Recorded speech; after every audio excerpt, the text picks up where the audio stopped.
joined by UNC Asheville head coach Mike Morrell, Toyaz Solomon, and Justin Wright. Coach. Sorry, I hadn't eaten in about what feels like 10 or 12 hours. I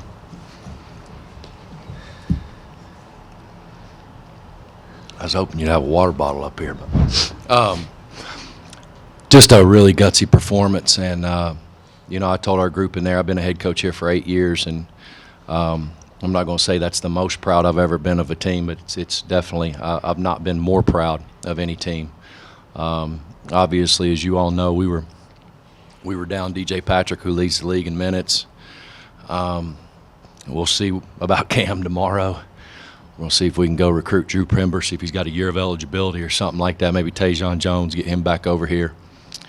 But just extremely proud of these two guys and all of our team. But to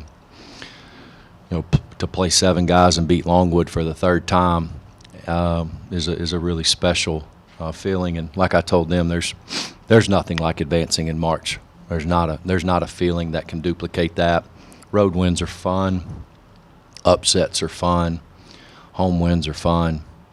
There's nothing like advancing in March and earning another day. So just really, really proud of this group. Just really, really proud of the program that we have built. Thanks, Coach. We'll take questions in the back. Justin, you had 11 points in overtime, which is all the points Asheville scored. First of all, talk about the mentality going into overtime. What was the mentality going into it? It was really my teammates. We all have a commitment to the team, and a lot of my teammates, our commitment is positivity. So everybody in the huddle was just giving me positivity, telling me to fight to fatigue. So I give that all to my teammates. Brent? Two parts here to it. Coach, just kind of talk about how hard and how tough this league is, day in and day out, and then how great it is to have 3 options like we did tonight. Yeah. Well, it's kind of been the story of our year. We didn't build this team that way. We've had defections due to health and other things, but nobody feels sorry for us. We've won a lot of games in this league the last few years. So nobody feels sorry for you. Nobody felt sorry for us that DJ didn't play tonight. You still got to throw the ball up in the air, right? And so,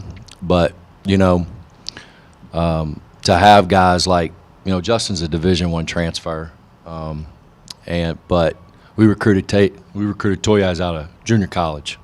We recruited Cam out of high school.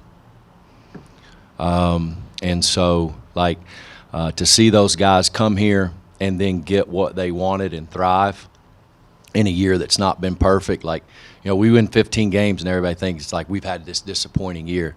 This is the most fun I've had coaching a team in a long time.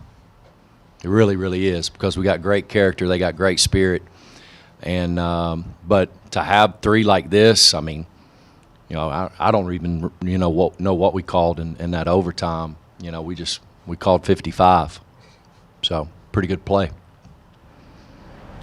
Mike, we talked a month and a half ago about Toyaz and your relationship with him, and you were kind of critical of yourself, saying you hadn't really done a good job helping him or preparing him because of everything that had gone on and how the spacing had been impacted because of all the stuff you mentioned earlier, the injuries and such. What's changed in the last month and a half? Well, I think Toyaz put a lot of pressure on himself being the preseason player of the year, too much. And as a coach, I did a really, really bad job of helping him through that. I kind of underestimated the impact that maybe had. The best thing about Toyaz Solomon is LaToya Austin. You can Google her. That's his mother.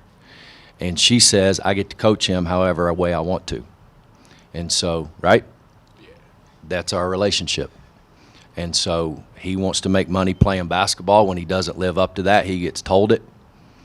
And most of the time he responds. There were parts of this year where he did not, and he knows that. But there were also parts of this year I was a really, really poor coach for him.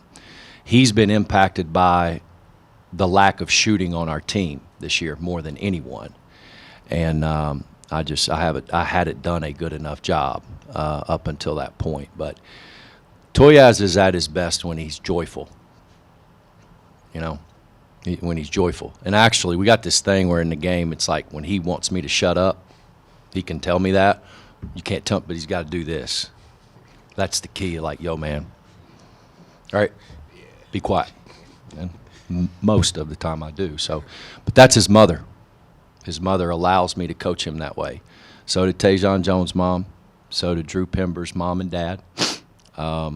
So does his mom, and Cam Taylor's mom and dad too. So, again,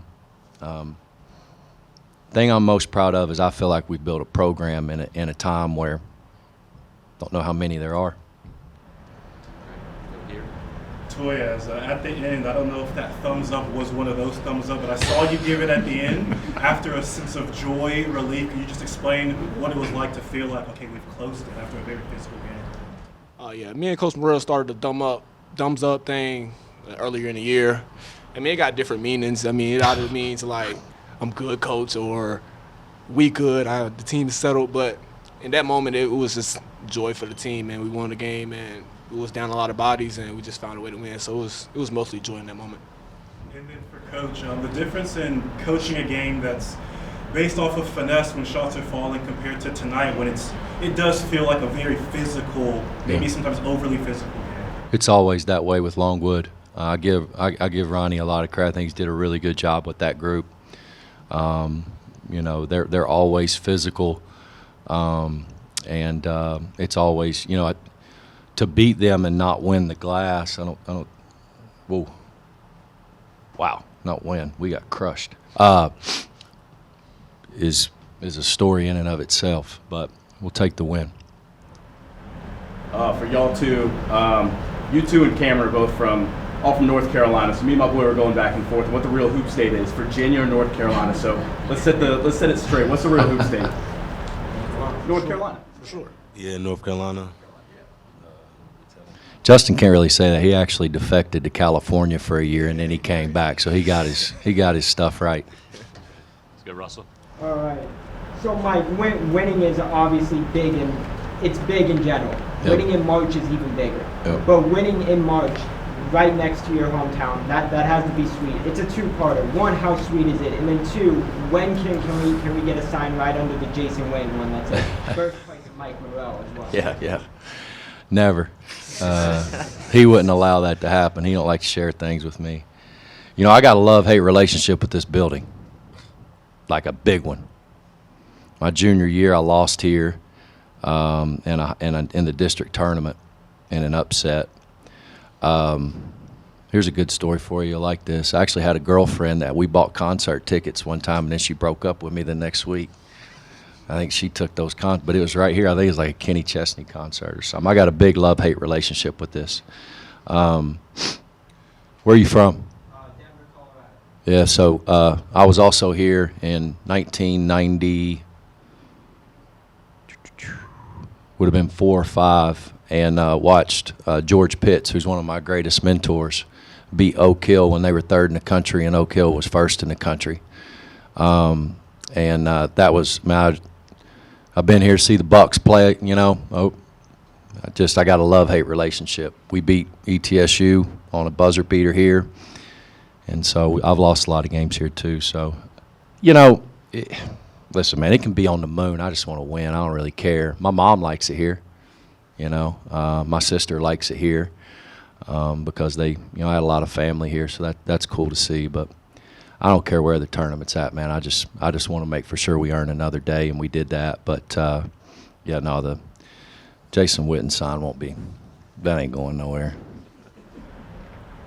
For the players, you play at noon tomorrow. The impossible task of showing up tomorrow fresh, but what do you do between now and what's going to come very quick? We get back to the hotel, and we got post-game meal. I'm ready for that. But, we just follow what our trainer says. Mike, he does a good job. He tries his hardest to make sure we're ready. Our bodies is fresh. And we just got to turn the page. This game is over. It feels good, but, it's on to the next day, and we got to find a way to battle up versus a very good team. So, yeah. To go off what Tay said, go back, be joyful with each other for a little bit, but just know we got a task tomorrow, shift our minds towards it, and everything will be good. We're going to be ready. Coach, guys, congratulations. Thank you. Yep.